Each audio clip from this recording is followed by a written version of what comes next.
Hello and welcome to the Scottish Highlands, for a long time the least exploited and explored area in the British Isles. Today it is still largely unspoilt and popular with tourists, but new industries and businesses have moved into this spectacular area. Protecting the environment is especially important in this part of Scotland, and until 1995 it was the responsibility of several different organisations. Their work has now been brought together in a single agency, the Scottish Environment Protection Agency, known as SEPA, which employs 650 professional staff. Karen Watson is a team leader in SEPA's North region.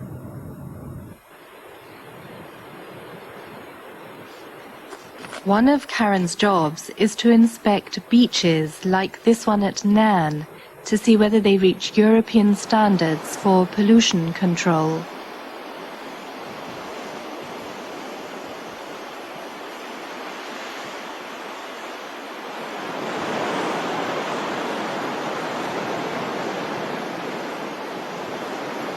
Karen and one of her colleagues have taken samples from the beach. They are to be analysed in the laboratory at the SEPA North Region headquarters in Dingwall, near Inverness.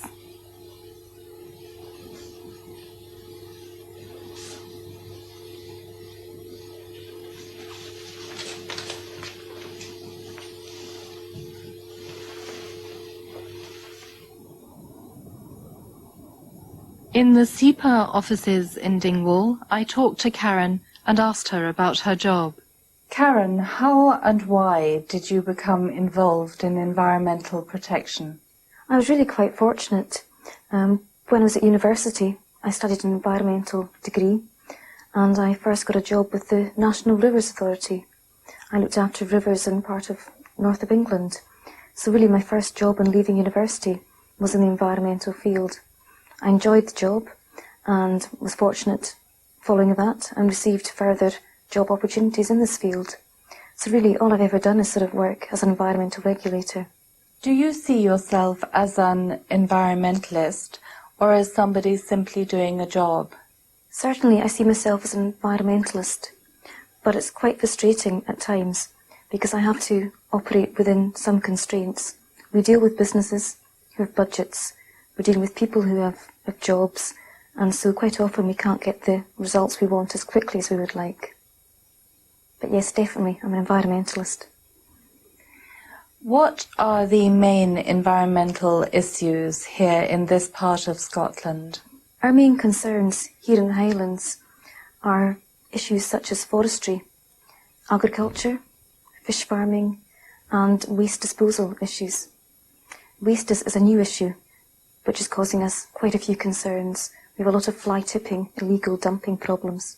But as well as these, we have some major industries, such as Dounreay, which is on the north coast. This is a nuclear processing plant.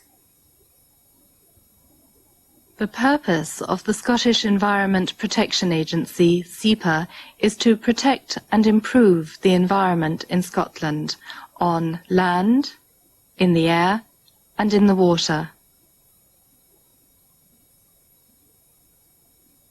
It operates through United Kingdom legislation and European Union directives to prevent damage to the environment by stopping pollution actually happening, and to control sources of possible damage by making sure that what affects the environment is properly managed and regulated.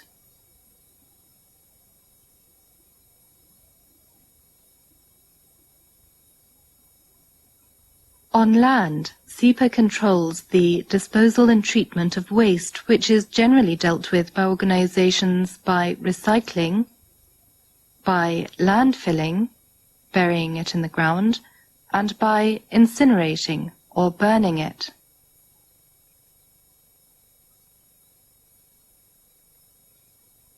To prevent air pollution, SEPA regulates industrial processes, and controls discharges into the air.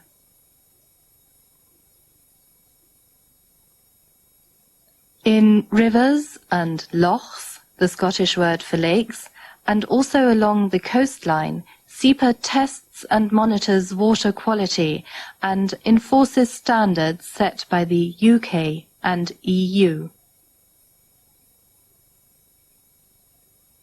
SEPA also enforces regulations relating to radioactivity and cooperates in emergency planning in case of nuclear accidents.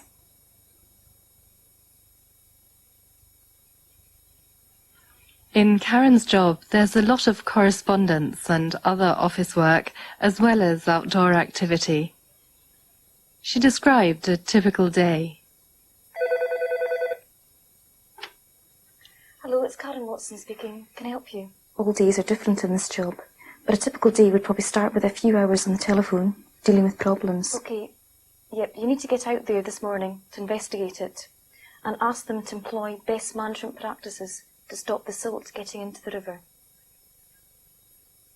Okay, that's fine, but if you go out and I'll speak to you later. Bye. I then may well go out and visit one of my waste sites, for example, the Longman waste disposal site in Inverness.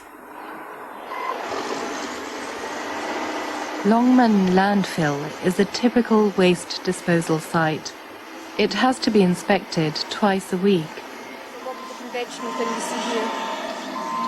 Well, we have a new net. Once we move off, we're going to have a new net.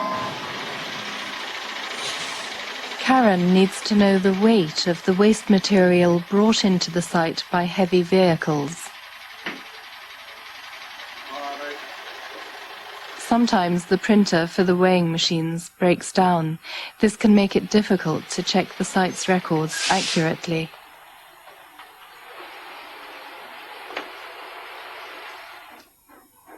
We can match it over there, so we're getting the tonnages. Well, see, if you're completing your form, the duty of care, they should be putting down how much they're taking in. What's your registration?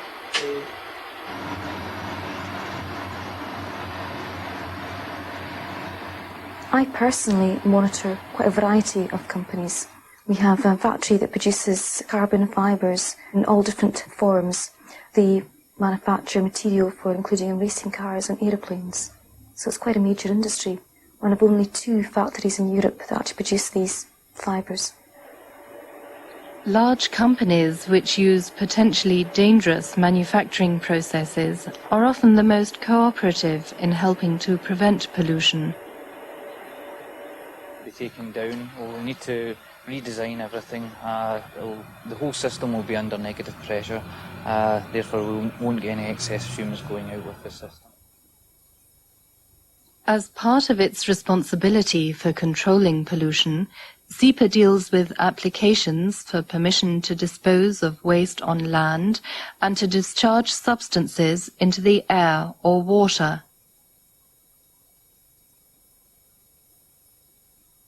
Usually, the applicant makes a proposal to SEPA. Then, a SEPA team leader investigates the proposal and makes a report to the SEPA licensing group.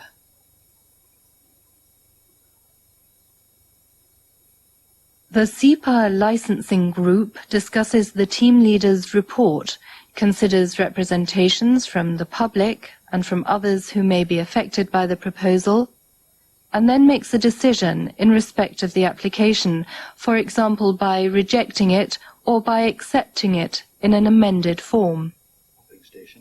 Which is just outside Inverness. This is an application. As a team leader, Karen has an important part to play in meetings of the regional licensing group to discuss applications. Okay, what we have here is we have 2 applications for consent to discharge. This is an existing sewage treatment works, which is actually being done away with. It's actually being replaced. What the Water Authority hope to do is they hope to pump the sewage to another existing septic tank, and so we will not need the sewage works. Okay, thanks for coming this morning. Karen also holds planning meetings with the members of her own team. The first issue we have to discuss is an inspection of the fish cages in Loch Ness. We really have to go out to these cages sometime this week and have a look at their records. We need to find out how many fish are in the site at the moment, the details of the chemicals that are being used, and how much fish feed's been used in the past year. Now, I hope to go out here sometime this week. Can you come with me? Yeah, not a problem. Depends which day. Okay, could you check the diary, please? No, it's not having any problems at all. Okay, so It's can only we... 3 a week. Right, we'll make it for this day here. If you can just telephone the site and make the arrangements for us. Fair enough. Okay? Loch Ness is one of the largest freshwater lakes in Britain. It's ideal for breeding salmon as part of the fish farming industry, which has grown rapidly over the past 20 years, especially in Scotland.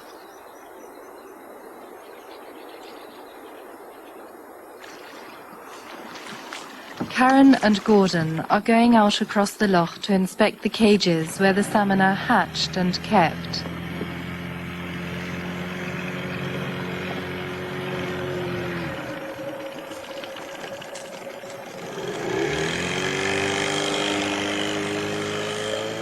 Intensive farming methods have helped to reduce the price of salmon in the shops, but they bring with them risks because of chemicals used.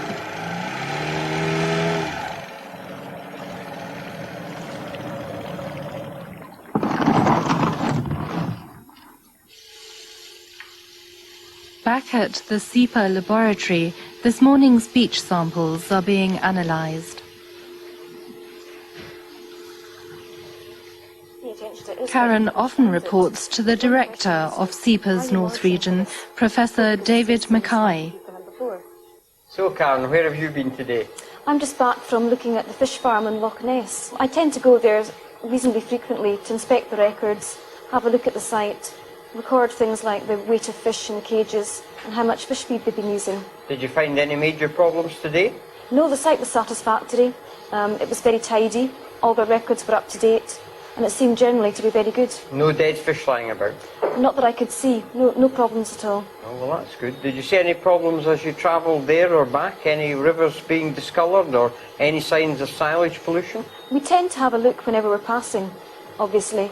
Certainly there are no farm problems at the moment. We've been quite fortunate this summer, given the wet weather we've had recently. Yeah. But so far, no silage problems, and everything seems fine. Well, certainly with all the rain we've had, that's helped a bit. I'm going to check on a couple of distilleries myself. I'm going over to Royal Lochnagar tomorrow to have a look and see if there are any problems there. Are you also going to be discussing the discharge consents, or is it more environmental inspections? I think we have to tighten up on a few of the distilleries where they're actually discharging more than the river can comfortably cope with. So as we're always trying for higher standards, as you know, we'll do a bit more in that respect. And I'll negotiate with them tomorrow on how much tighter we can make the conditions without putting them out of business.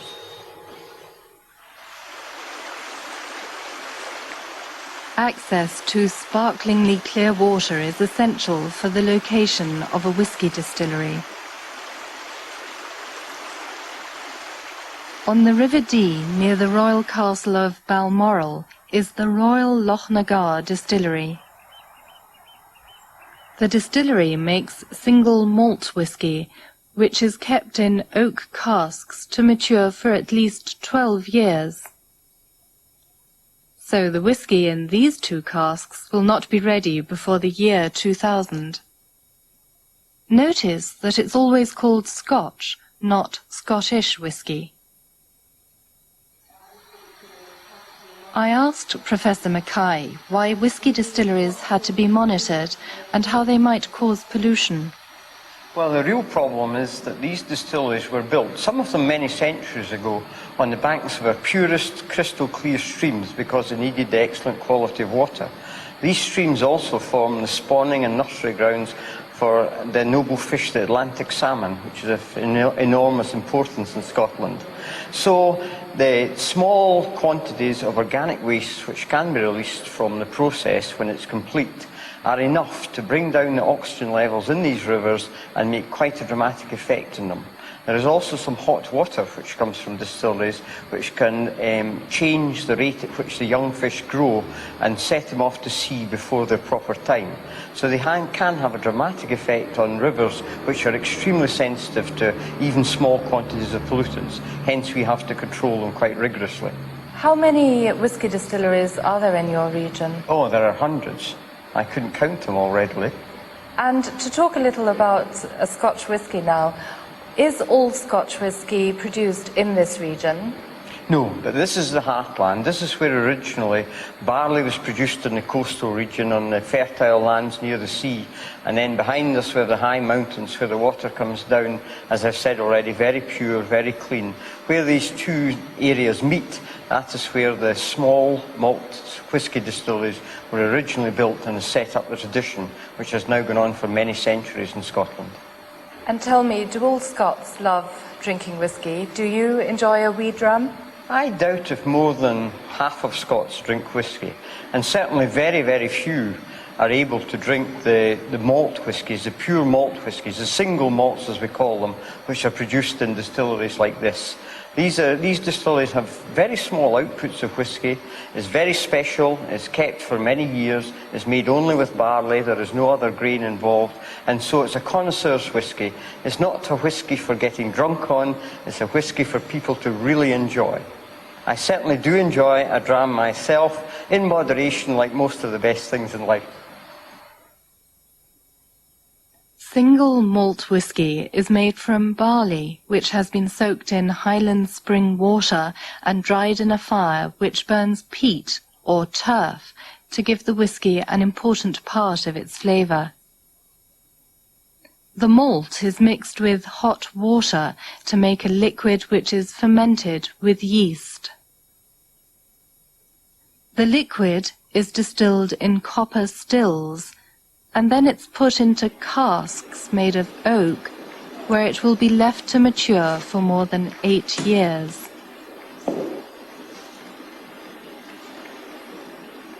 During this time, it takes on flavour from the oak of the casks.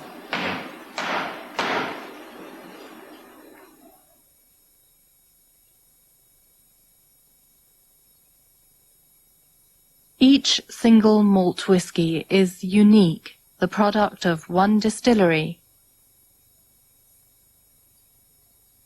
It's more expensive than blended whisky, which is produced by taking whisky from several different distilleries. The Scots call a measure of whisky in a glass a dram. A small measure is a wee dram, and very good it is.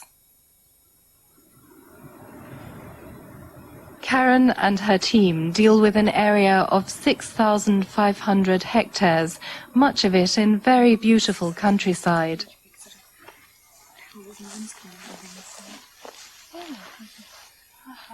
My last meeting with her was above a loch near Dingwall. We discussed several environmental issues.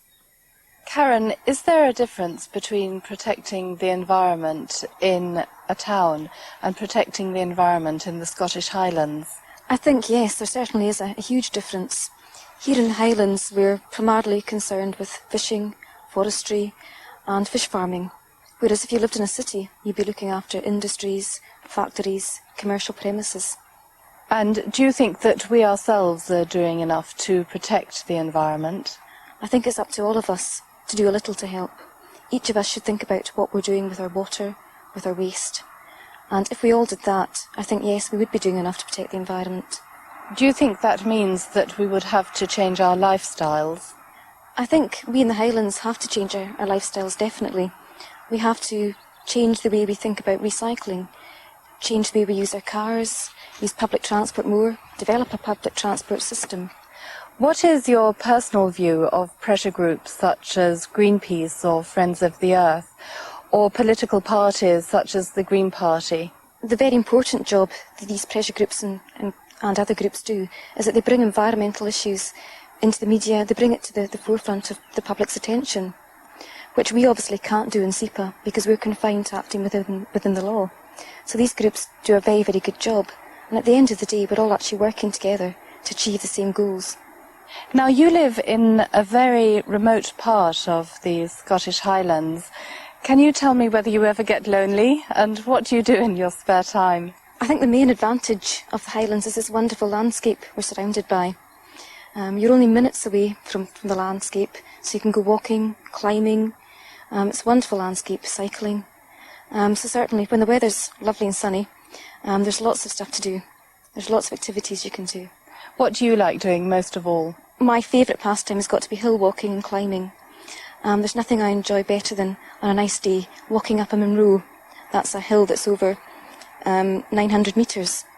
You walk up one of these hills on a lovely day and you get the most fantastic views that you couldn't get if you were travelling by car or bus. And it's just superb. This is Fort William at the foot of Ben Nevis, the highest mountain in the British Isles. It's popular with walkers of all ages. I asked some walkers what they did to help protect the environment. Absolutely nothing. My only contribution is to try and harm it as little as possible while I'm enjoying it. I think the main thing these days is not to leave waste paper and sort of, rubbish around. A lot of people do this, sort of just drop the stuff around. When I stay on the hill myself, I take all the litter, bottles, papers, etc. I take back out with me. That is my main contribution.